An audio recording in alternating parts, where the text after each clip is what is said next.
True life is not fellowship. It's discipleship. It's not living. It's life. It's not religion. It's kingdom.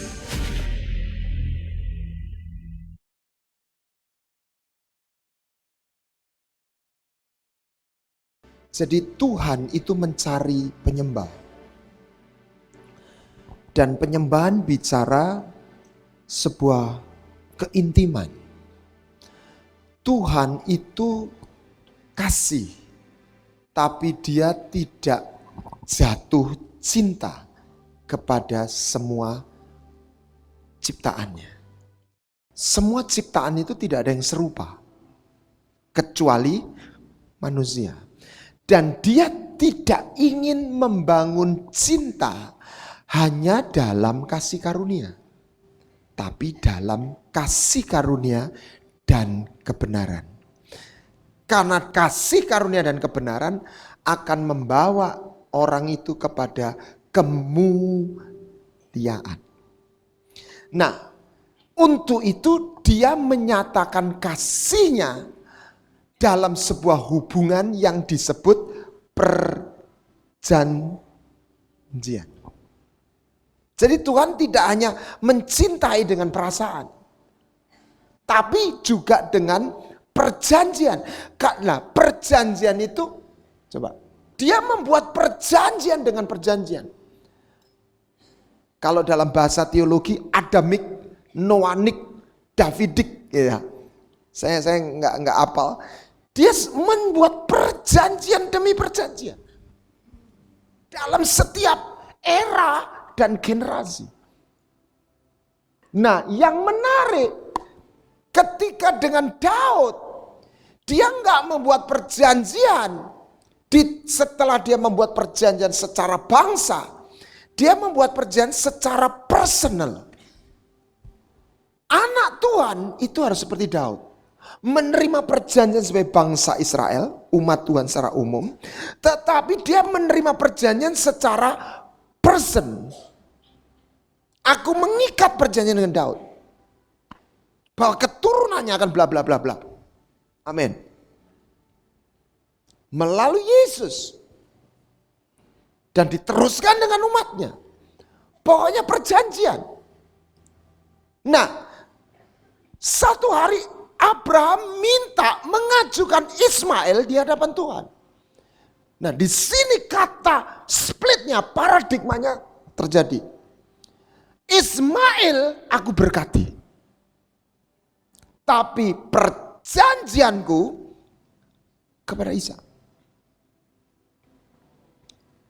Jadi di sini ada dua paradigma, berkat dan perjanjian. Di dalam perjanjian ada berkat. Di dalam berkat belum tentu ada perjanjian. Makanya jangan heran keturunan Ismail punya berkat. Punya. Banyak yang kaya. Nanti kita belajar. Kenapa perjanjian? Karena lewat perjanjian baru ada keintiman. Melalui perjanjian baru ada warisan. Kata warisan tuh hanya hubungan suami istri, ayah ibu, ayah sama anak, ibu sama anak. Betul, saudara. Di luar itu enggak ada. Jadi kata warisan itu lahir dari sebuah hubungan perjanjian. Perjanjian itu apa? Kata aslinya beret. Nanti hubungannya apa dengan penyembahan? Ada. Nah, artinya daging yang terpotong, cutting flesh. Jadi ketika dua orang mengikat perjanjian, mereka sepakat menyembelih seekor binatang yang mewakili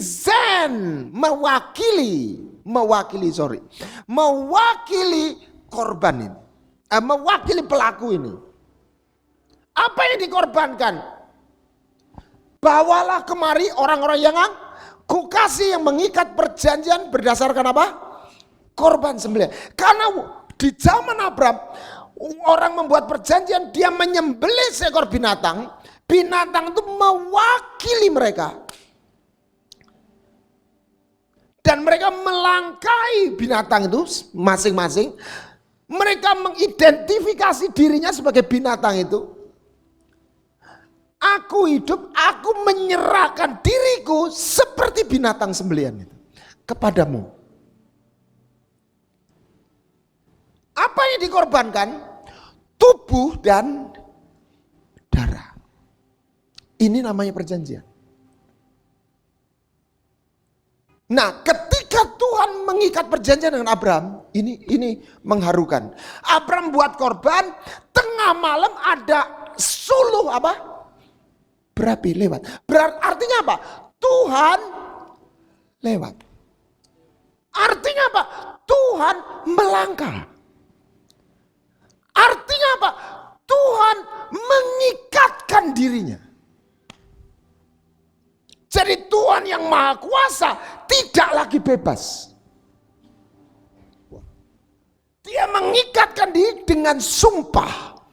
Bukan sama yang lain karena tidak ada yang lebih tinggi. Atas namanya sendiri. Dia mengikatkan diri. Makanya Tuhan kita ini beda. Enggak ada dewa menyerahkan dirinya. Oh, Jesus. Mana ada? Umatnya suruh mati sama dia. Umatnya suruh nyerahkan diri sama dia. Dia enggak. Makanya kalau orang ngerti enggak usah banyak. Pengen tengkurap, nyembah. Kok bisa ya Tuhan ya? Kok bisa? Kok bisa melakukan seperti itu loh? Kenapa?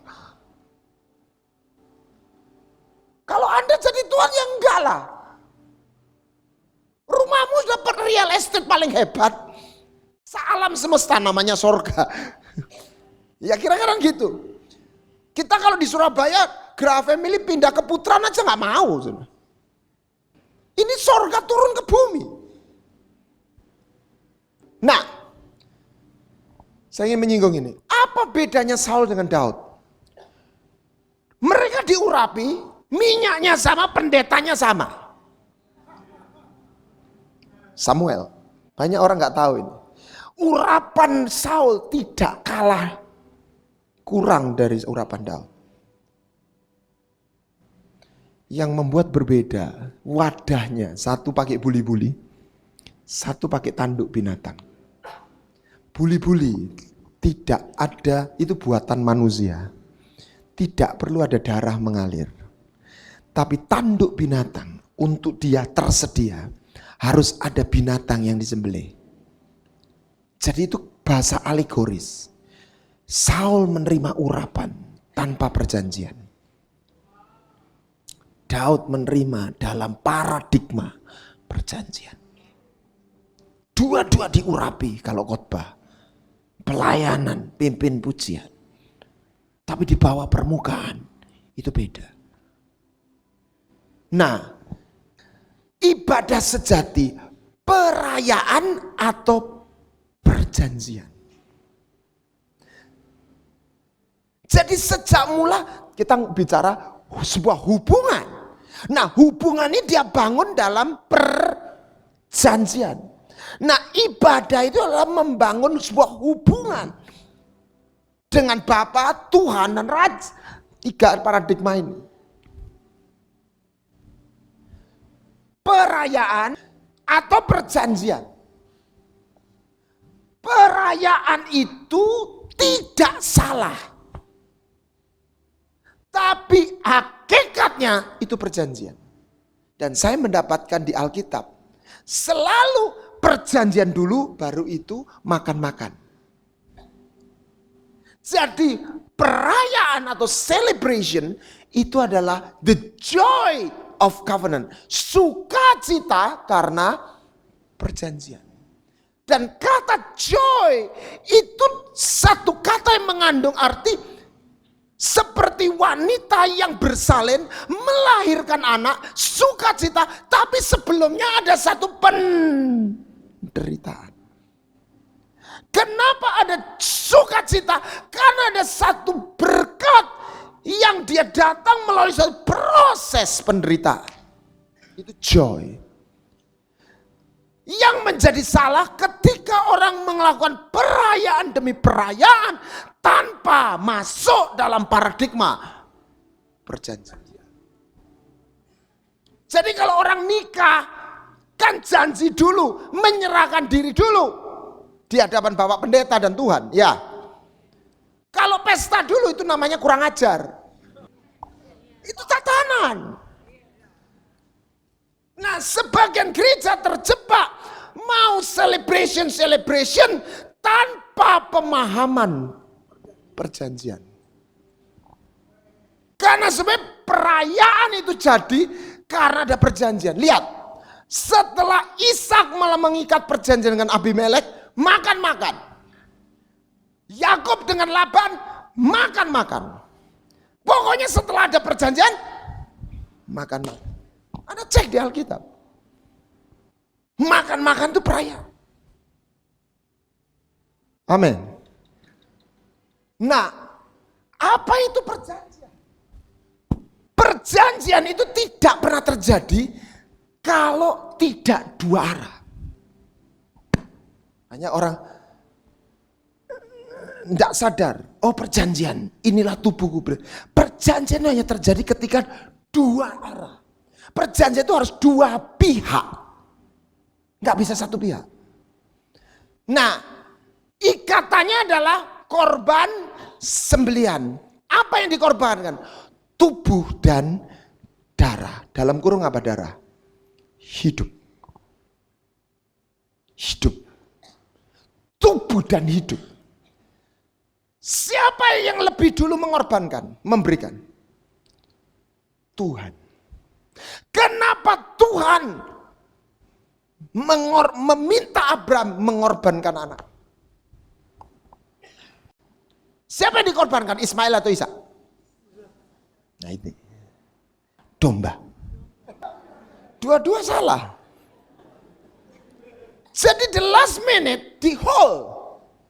Aduh sorry, maaf. Menit terakhir ditahan. Kenapa? Saya dapat gambarannya. Kalau Anda punya sahabat baik, Anda punya pergumulan, apa yang Anda lakukan? Anda curhat.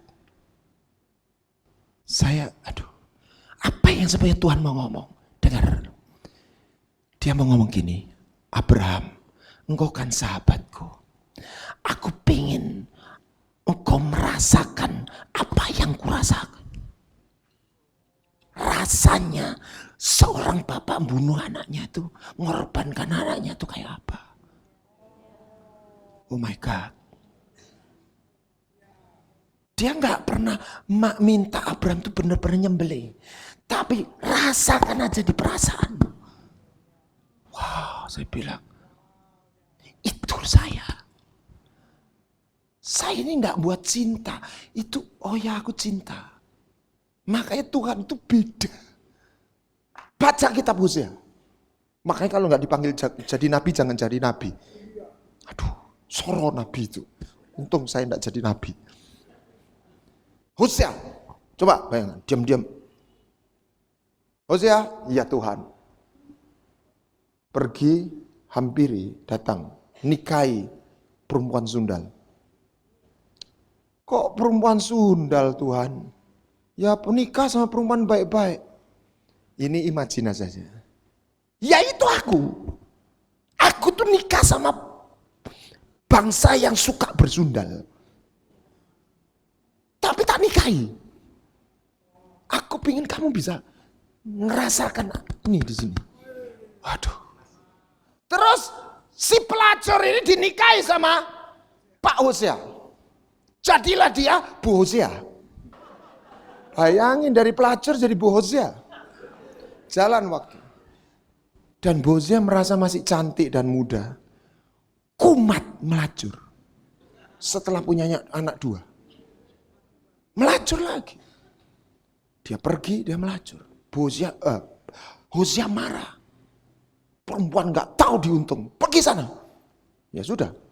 Dia lagi bete, Tuhan datang. Hosea, ya Tuhan. Ngapain lagi bete Tuhan? Kenapa? Tuh istri itu kabur melacur. Di mana itu? Melacur. Pergi, cari, bawa dia pulang. Enggak Tuhan, itu perempuan enggak tahu diuntung. Seperti itu aku. Bangsa itu bersundal, lari daripada aku. Tak cari, tak bawa pulang. Mana ada Tuhan kayak begitu, dewa kayak begitu. Ini bukan soal mana hebat-hebatan. Dia membuktikan dia lebih besar dari dewanya Mesir. Tapi kita tidak mengikuti dia hanya karena dia paling hebat. Dia Tuhan yang beda. He is God of covenant. Dia Tuhan mengikat perjanjian. Anda kalau baca kitab Hosea, aduh amit-amit saya bilang. Itu yang bunuh Tuhan Yesus siapa? Jangan bilang Pilatus. Orang Yahudi itu. Itu sutradaranya. Iya toh? Dan mereka diaspora. Kita lihat dengan mata kepala sendiri. Tahun 48 Israel lahir sebagai negara. Apa artinya? Putranya dibunuh. Tuhan belum berhenti mengasihi Israel. El Shaddai, El Shaddai, Elkamkana Adonai. 8 to 8, you're still the same. By the power of your name. Saya waktu nyanyi saya lihat dalam satu penyembahan. Seperti cintanya Tuhan kepada bangsa Israel. Demikian cintanya Tuhan pada gereja. Sekalipun gereja itu seringkali berbuat hal yang satu titik sama seperti Israel, kurang ajar. Tapi Tuhan gak pernah berhenti mengasihi. Karena perjanjian. Haleluya. Father, Bapa. Banyak orang tidak atau mencampur adukkan antara penyembahan perjanjian dengan penebusan. Harus dua arah. Dari pihak Tuhan menyerahkan diri, itu namanya penebusan.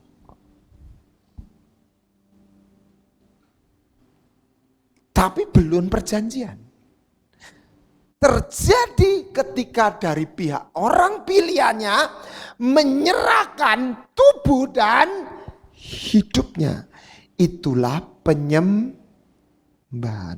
Jadi penyembahan itu adalah ekspresi manifestasi kesediaan seorang masuk dalam perjanjian. Karena di dalam perjanjian dua orang menyerahkan diri, dua pihak maksud saya.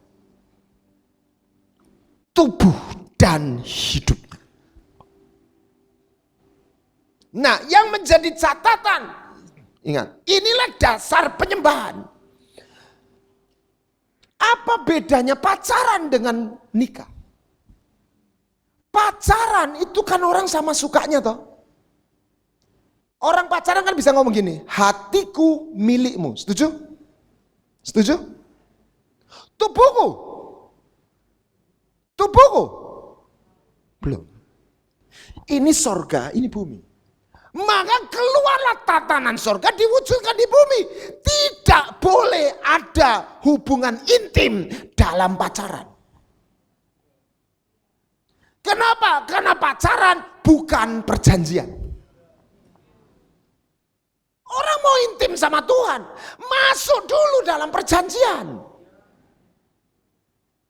Enggak bisa, belum ngomong, iya, belum pacaran, belum nikah, mau intim, enggak boleh. Ini tatanan, saudara. Jadi apa bedanya pacaran dengan menikah?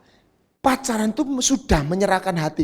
Lah kita orang karismatik senengannya menyerahkan hati. Berhenti sampai di situ.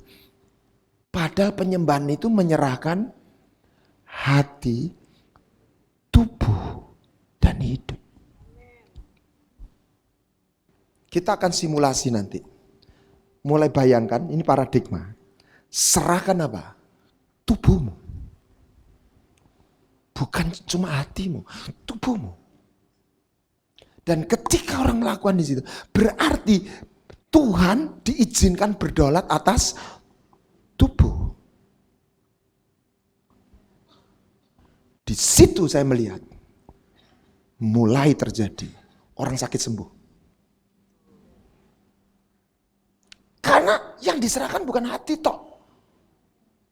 Saya baru mulai melihat. Baru-baru ini di Blitar, saya simulasi, nanti kita akan lakukan. Orang masuk, dia bilang sudah dia divonis buta. Waktu di tengah-tengah penyembahan dia serahkan tubuh. Saya selesai, saya mau saksi. Iya silakan Pak. Saya tiba-tiba di jamaah, saya bisa melihat. Present itu pengampunan, kesembuhan, kelepasan. Baca Mazmur 103. Makanya kita harus terus bertumbuh. Kesembuhan itu harus menjadi sesuatu yang natur dalam kebaktian bersama. Amin. Nah, bedanya memuji dengan menyembah itu lain. Memuji, pujilah Tuhan, hai jiwa dengan jiwa. Anda nggak menyembah dengan jiwa, Anda menyembah dalam roh, bukan dengan jiwa. Penebusan plus penyembahan. Karena Tuhan tidak nyembah. Tuhan mengorbankan diri. Dari orang pilihannya menyerahkan dirinya. Itulah penyembahan. Ketika dua hal ini ketemu, jadilah perjanjian. Nah, tubuh ini yang dilupakan. Lihat. Tubuh kita dibersihkan. Supaya engkau mempersembahkan tubuhmu sebagai persembahan. Jadi 2 poin. Penyembahan itu bukan jiwa, penyembahan itu roh. Nanti kita tunjukkan. Penyembahan itu bukan nyerahkan hati. Penyembahan itu nyerahkan tubuh dan hidup. Jadi nyanyian ini waktu di kebaktian ini adalah satu ekspresi gini. Khotbah atau nyanyian penyembahan. Ini seperti botol limun atau apa? Ya, minuman bersoda. Ini dibuka, cus. Anda tahu sampein kalau itu dibuka, cus. Jadi supaya kita nyanyi itu melepas tutupnya, cus. Tapi untuk bisa des itu di dalamnya harus ada tekanan. Nah, tekanan ini terjadi ketika orang dalam hidup sehari-harinya menyerahkan hidupnya. Kalau enggak, orang bisa nyanyinya bagus, lagunya bagus, tapi nggak ada desnya ini. Jadi ketika orang menikah, yang diserahkan bukan cuma hati, permisi bicara, tubuh. Makanya seks itu adalah meterai dari sebuah pernikahan. Makanya kalau dosa seksual itu serius. Karena itu simbol perjanjian. Makanya Tuhan itu sensi kalau sudah soal simbol perjanjian. Lihat Usa menjamah tabut perjanjian. Langsung mati. Musa mukul apa? Batu. Itu gambaran Yesus. Kalau kita nggak ngerti, wong cuma mukul aja lo Tuhan, kacek titik. Terpaut dikit. Tuhan sensi. Suami-suami, kalau istrimu bawa mobil atau sepeda motormu, nabrak, rusak, Anda marahi ya, Anda tegur ya, tapi nggak mungkin Anda cerai. Karena itu bukan area perjanjian. Kalau seorang istri tidur sama pria lain, itu bisa cerai. Sama salahnya, tapi beda. Samson kapan hilang urapannya? Waktu rambutnya. Ini simbol perjanjian. That's fatal. Fatal, gone langsung. Yang lain belum. Walaupun dia sudah dosa. Urapannya masih bisa. Tapi begitu dia potong rambutnya, gone.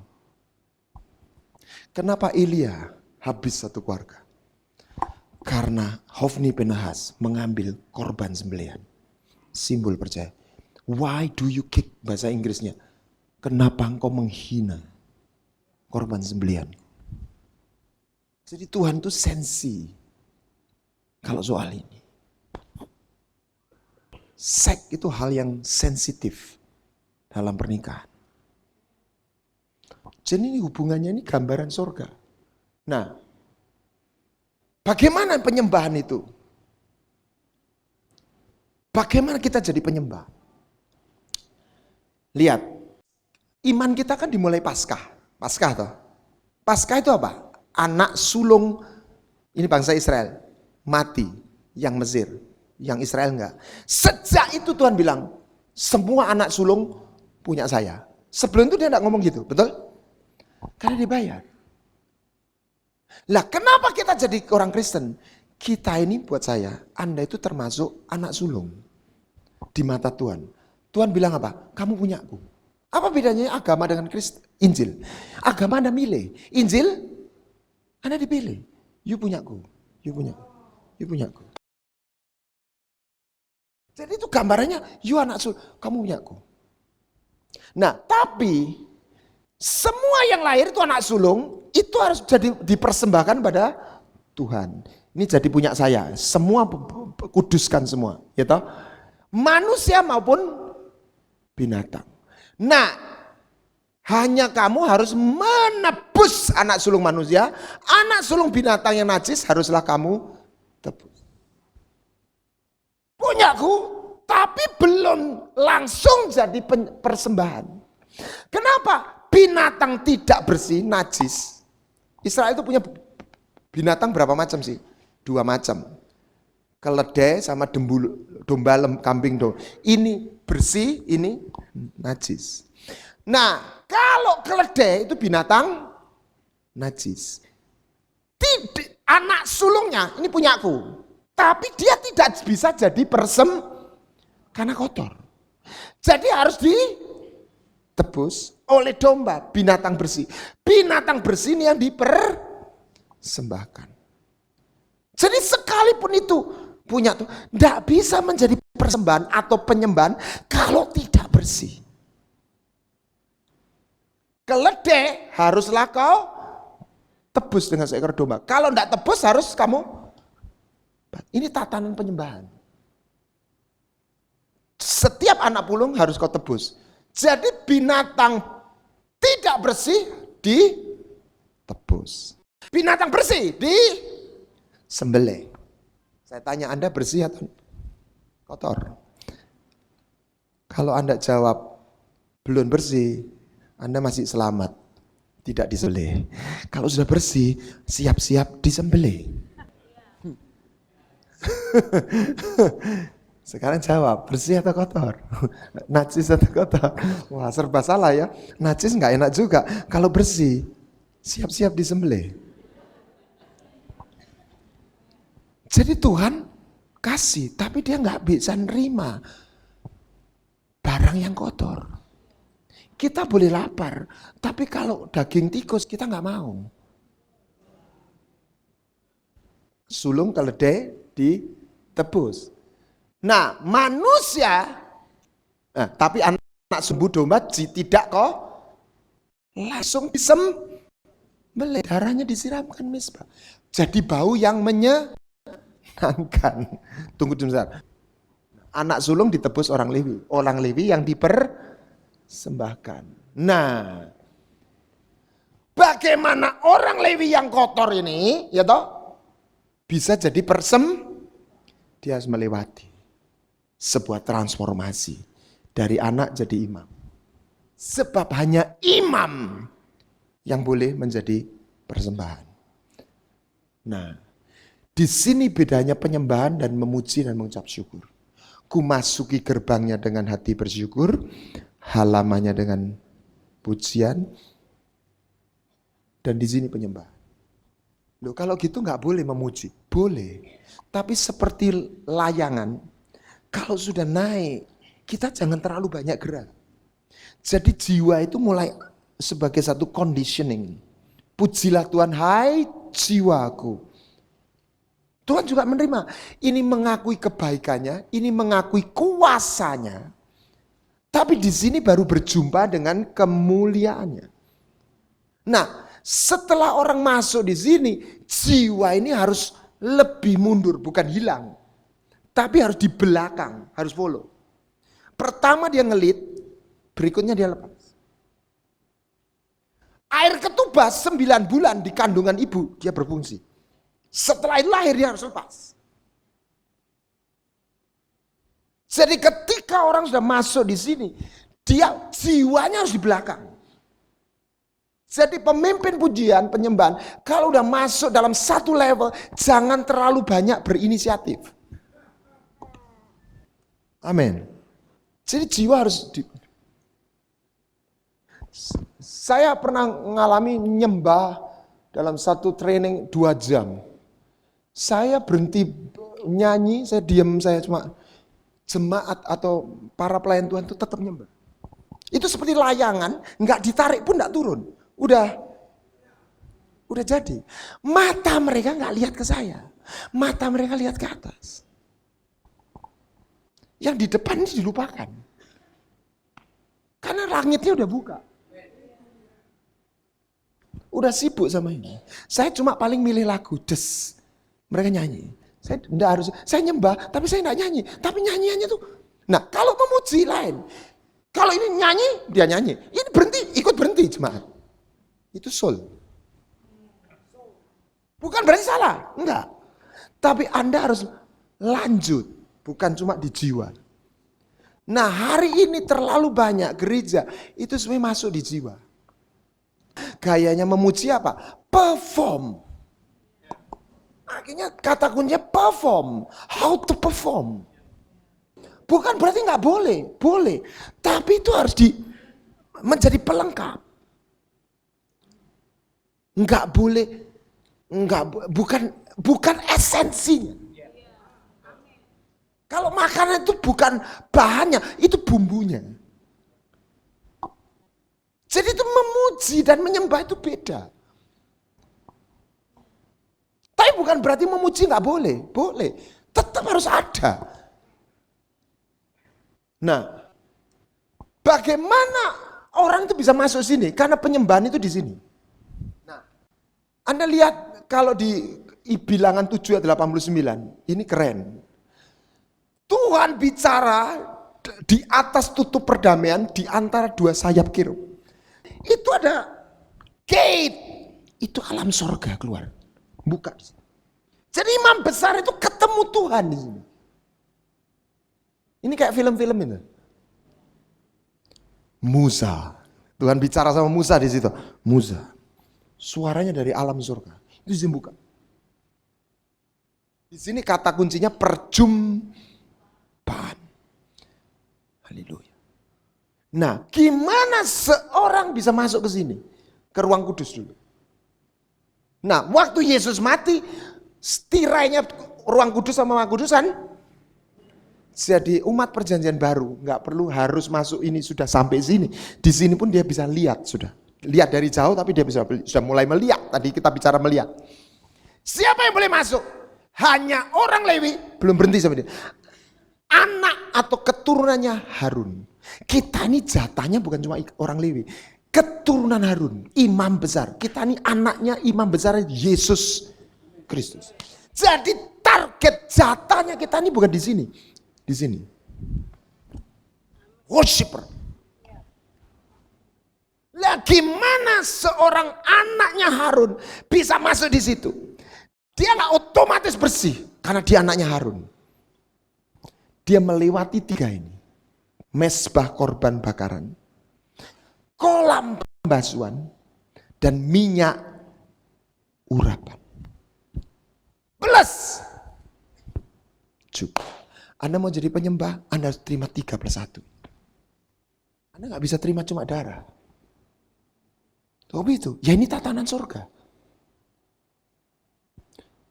Untuk engkau mengalami kasih Bapa, engkau cukup diampuni. Bahkan belum diampuni pun orang bisa mengalami. Tapi dia harus bertobat. Tapi untuk nyembah, makanya Anda nggak bisa nyembah dalam kasih karunia. Hanya nyembah dalam kebenaran. Itu tatanan. Karena nyembah itu ngomong raja.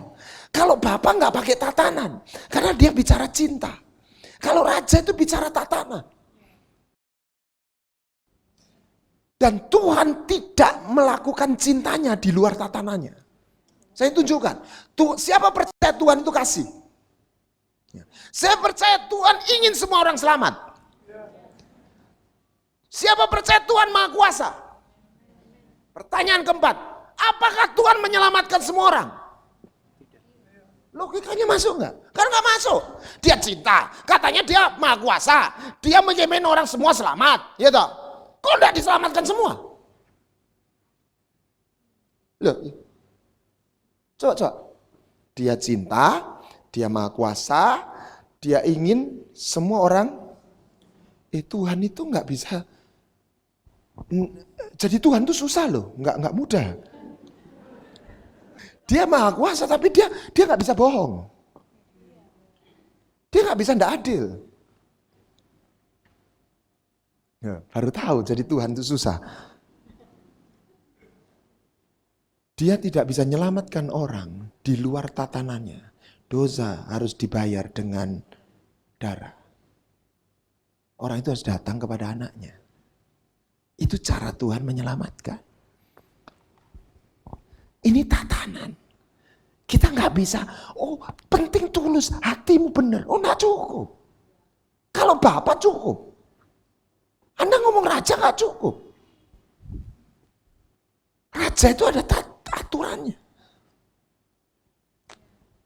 Makanya kalau Anda baca Alkitab nggak kenal paradigma ini Bapak sama Raja, bingung. Satu ayat Tuhan bilang anak yang hilang dipeluk. Satu ayat berkata orang yang datang ke pesta nggak pakai pakaian pesta. Diusir. Loh, ini yang benar gimana ya? Bingung, ini Tuhan ini maunya gimana sih? Karena yang satunya Bapak, yang satunya Raja. Anda jangan main-main kalau sudah masuk ketemu dia sebagai Raja. Nggak main-main. Banyak orang masih takut sama setan. Tuhan itu bukan seperti setan. Tapi kemuliaan itu medeni, saudara. Menakutkan. Musa bilang, aku takut. Scary. Dia api yang menghanguskan. Nah, banyak orang dalam paradigma kerajaan. Tuhan itu baik. Tuhan itu maha kasih. Tapi tidak maha sabar. Panjang sabar. Beda.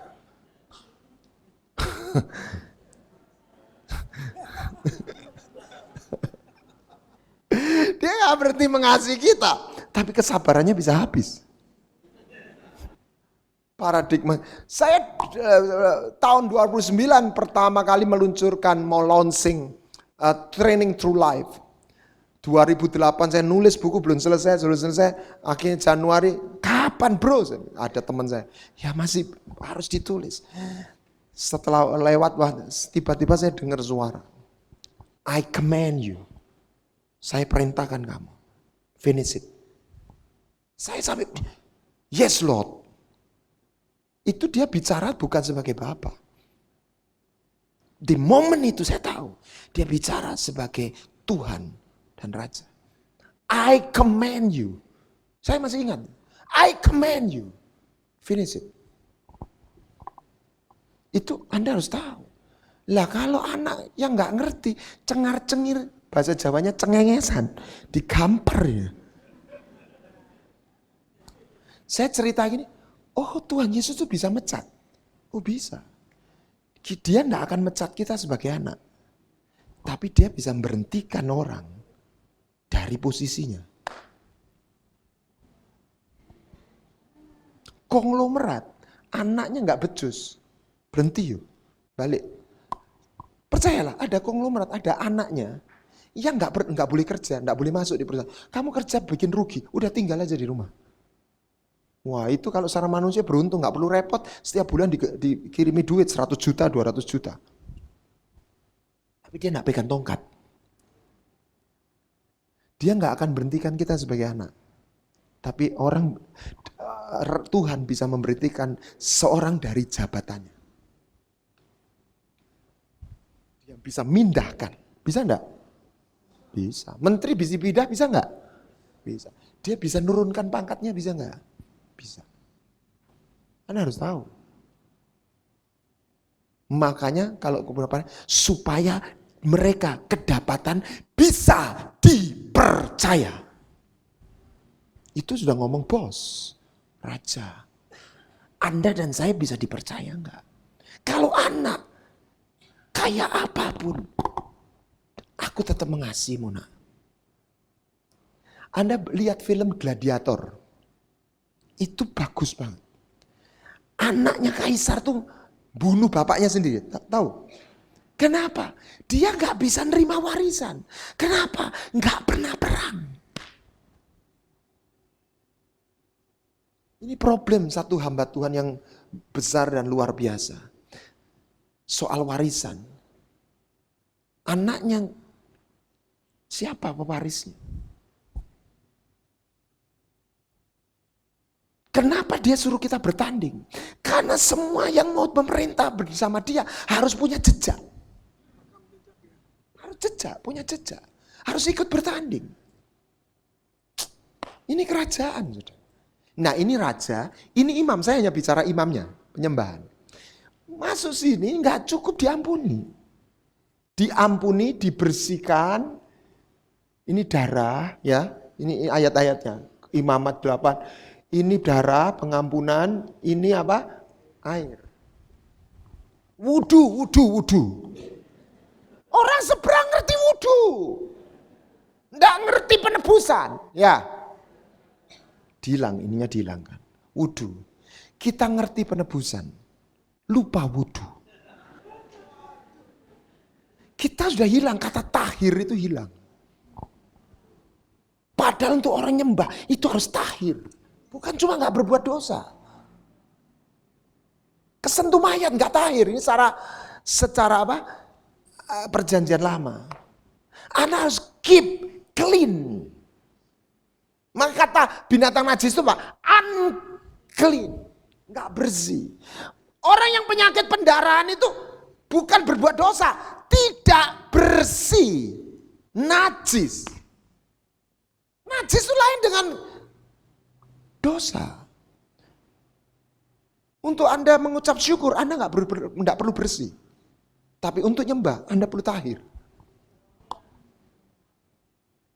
Nah ini yang nggak mudah. Hidup dalam ketahiran. Supaya mereka jangan mati.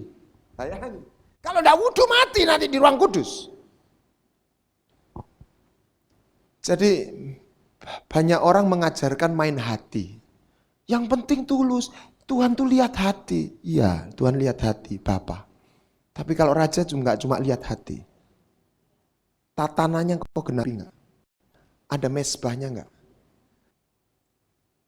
Jadi kita dipanggil jadi imam karena Tuhan manggil kita di ruang maha kudus. 3 ini. Kenapa? Ini diampuni, dibersihkan, pakai jubah kemuliaan. Bentar. Nah, kenapa? Ini keren, saudara. Waktu di titik ini, mana? Di titik ini. Nah, sampai di sini, ini kan darah, lalu mesbah kolam sudah bersih atau kotor? Sudah bersih. Lah, tadi janjinya kalau bersih di sembelih. Lah, anaknya Harun kok enggak disembelih, sudah bersih, ya toh?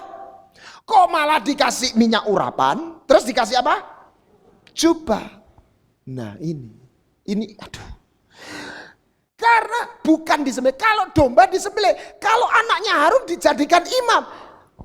Jadi minyak urapan dan pakaian itu bukan membuat dia lebih bersih.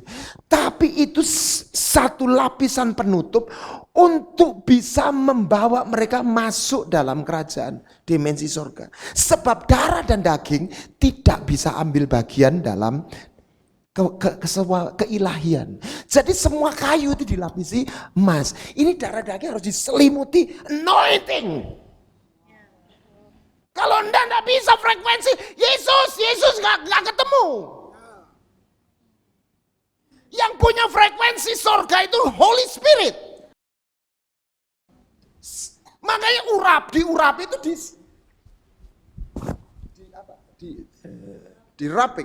dilabur. Sehingga yang fana diselimuti yang ilahi.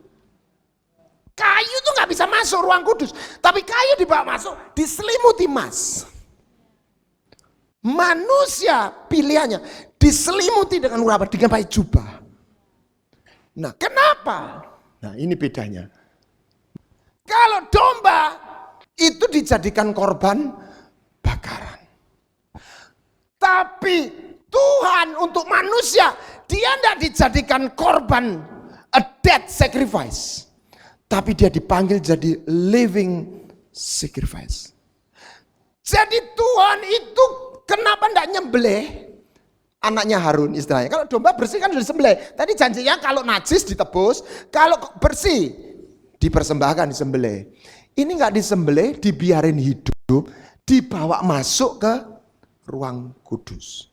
Jadi Tuhan itu kepingin ketemu manusia untuk diajak berintim. Tapi dalam kekudusannya dia nggak bisa ketemu sembarangan. Ini harus dari yang fana dibuat ilahi baru bisa ketemu. Tapi dalam cintanya, his passion, dia menunggu manusia ini bisa masuk ke tempat kudusnya. Bukan untuk dibunuh, bukan untuk dimanipulasi, untuk dijadikan sahabat dan kecintaannya. Tapi dia mesti terima 3+1. Dia nggak bisa langsung begitu. Oh, apa yang nyembah? Nggak bisa. Nah, makanya Hosea 6 ayat 6. 2 cintanya Tuhan, 2 yang dia ingin. Ya, aku menyukai kasih setia. Bahasa Inggrisnya belas kasihan. Compassion, bukan korban sembelihan. Aku menyukai apa? Yada. Bahasa aslinya yada. Lebih daripada korban bakaran. Aku menyukai living sacrifice daripada dead sacrifice. Ketika manusia jatuh dalam dosa, dia nggak kehilangan agama. Dia kehilangan jubah kemuliaan. Yesus datang untuk itu. Dia nggak cinta dengan sekedar romantisme. Dia komit untuk perjanjiannya. Makanya tidak ada perceraian di dalam pernikahan. Karena itu gambaran cintanya dia sama jemaat. Haleluya. Saya sudah melihat banyak anak muda yang sangat passionate memimpin pujian, pacaran. Apa yang dia lakukan? Hubungan seks. Karena yang diserahkan hatinya doang. Anda tahu surveinya Pak Edilio? Kalau perilakunya anak Jakarta, kalau pacaran, 97% melakukan hubungan seks. Mau dipotong, oh itu orang dunia, no. Orang non-Kristennya disingkirkan sampelnya. Keluar berapa? 95%. Jakarta. Dan saya menjumpai anak muda pimpin pujian aktif di gereja, cinta Yesus. Tapi dia hidup dalam perzinahan. Kenapa? Hatiku milikmu, tubuhku belum. Is that not worship? Worship, you give not your heart. Tidak cuma hatimu, your body. Tubuhmu itu bukan untuk perzinahan.